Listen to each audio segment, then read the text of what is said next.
Assalamualaikum warahmatullahi wabarakatuh. Alhamdulillahi rabbil alamin, wa bihi nasta'in ala umurid dunya waddin. Wassalatu wassalamu ala asrafil anbiya'i wal mursalin wa ala alihi wa sahbihi ajma'in. Amma ba'du. Yang pertama-tama, mari sama-sama kita bersyukur kepada Allah Sang Maha Ghafur, pencipta alam kubur. Allah menciptakan 7 lapis langit tanpa tiang, 7 lapis bumi tanpa gantungan. Manusia hidup di dalamnya bercampur baur seperti bubur. Ada yang takabur, ada juga yang bersyukur.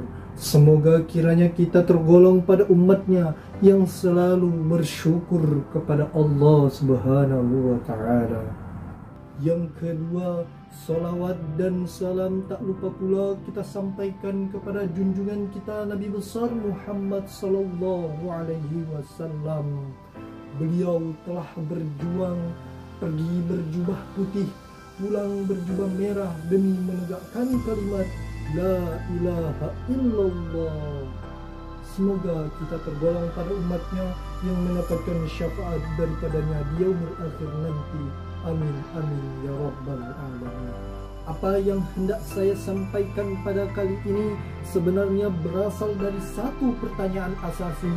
Manakah sebenarnya yang lebih dulu ada di dunia ini? Kegelapan lantas disusul dengan terang, ataukah terang yang kemudian dinodai dengan kegelapan? Dalam sebuah perkataannya, sahabat Ali rahimakumullah pernah berkata, andaikan tidak ada 5 keburukan di dunia ini, tentunya manusia menjadi orang saleh semua. Kelima keburukan itu adalah: yang pertama, merasa senang dengan kebodohan; lalu yang kedua, tamak dengan dunia; yang ketiga, bakhil dengan kelebihan harta; keempat, ria dalam beramal; dan yang kelima adalah membanggakan diri. Yang pertama, merasa senang dengan kebodohan, artinya adalah membiarkan diri, bahkan merasa nyaman dengan ketidaktahuan dalam masalah agama. Sebagaimana banyak terjadi pada muslim masa kini di perkotaan yang tiap harinya disibukkan dengan urusan bisnis dan bermacam pekerjaan demi mencapai cita-citanya. Sedangkan masalah keislaman cukup dipasrahkan saja kepada para ustadz yang dipanggil ketika dibutuhkan, entah itu hanya untuk berdoa ataupun hanya ditanya untuk sekedar dijadikan teman curhatnya. Tidak ada dalam dirinya keinginan belajar dengan sungguh-sungguh apa itu Islam dan bagaimana seharusnya menjadi muslim yang baik. Tidak pernah ingin tahu cara sholat dan wudhu yang benar. Mereka sudah puas dengan pengetahuan yang didapatnya dari teman ataupun dari meniru tetangga. Paling-paling belajar keislaman hanya didapatkan dari tayangan televisi ataupun pada kuliah subuh dan dalam ceramah-ceramah yang ada di televisi. Memang itu tidak salah, tapi semua itu menunjukkan ketidakseriusan keislaman mereka dibandingkan dengan keseriusan belajar ilmu pengetahuan ataupun kesibukannya mengurus berbagai urusan dunia. Orang seperti ini seharusnya mengingat pesan Rasulullah sallallahu alaihi wasallam, Allahu yabghadu kulla alimin bid dunya jahilin bil akhirah, rawul Hakim.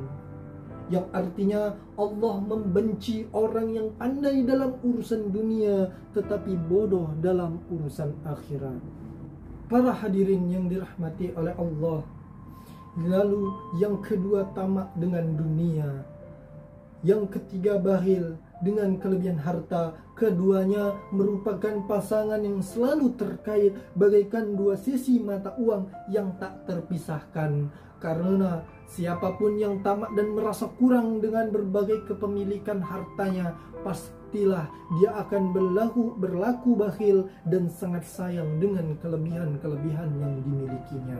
Betapa para pembisnis itu seringkali keluar masuk rumah sakit berganti-ganti penyakit karena komplikasi yang disebabkan kurangnya perhatian dalam mengurus diri dan lebih suka mengejar materi. Meskipun begitu, bukanlah hukum universal yang dapat diterapkan pada semua orang, tetapi minimal menjadi pelajaran bagi kita yang mengerti betapa kecintaan dan ketamakan dunia selalu membawa petaka. Belum lagi petaka mental yang merusak negeri ini.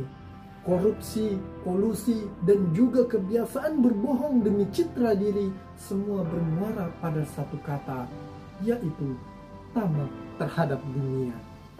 Para hadirin yang saya muliakan, lalu yang keempat yaitu ria dalam beramal. Ria adalah pamer, yaitu melakukan suatu amal ibadah dengan maksud mendapatkan pujian dari manusia, atau dengan bahasa yang agak kasar, dia dapat juga dikatakan dengan mengharapkan nilai dunia dengan pekerjaan akhirat. Rasulullah SAW menegaskan bahwa ria termasuk dalam kategori syirik kecil, asyirku asyighar.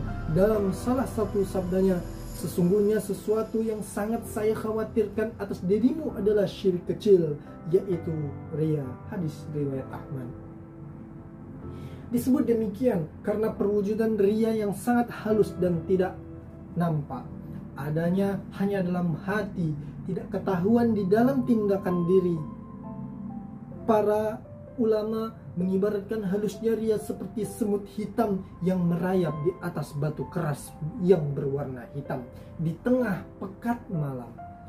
Lalu yang terakhir yaitu adalah ujub atau membanggakan diri, yaitu merasa diri paling sempurna dibandingkan dengan yang lain. Ketidakbolehan perasaan ujub ini dikhawatirkan pada lahirnya kesombongan, dan kesombongan itu sendiri merupakan sifat Allah yang tidak boleh ada dalam diri manusia. Demikianlah 5 hal yang menurut Sayyidina Ali dapat menghalangi seseorang menjadi seorang yang soleh.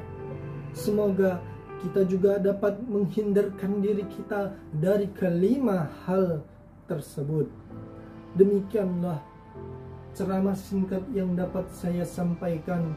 Semoga dapat bermanfaat bagi saya dan juga para hadirin yang mendengarkan. Saya akhiri billahi taufiq wal hidayah. Wassalamualaikum warahmatullahi wabarakatuh.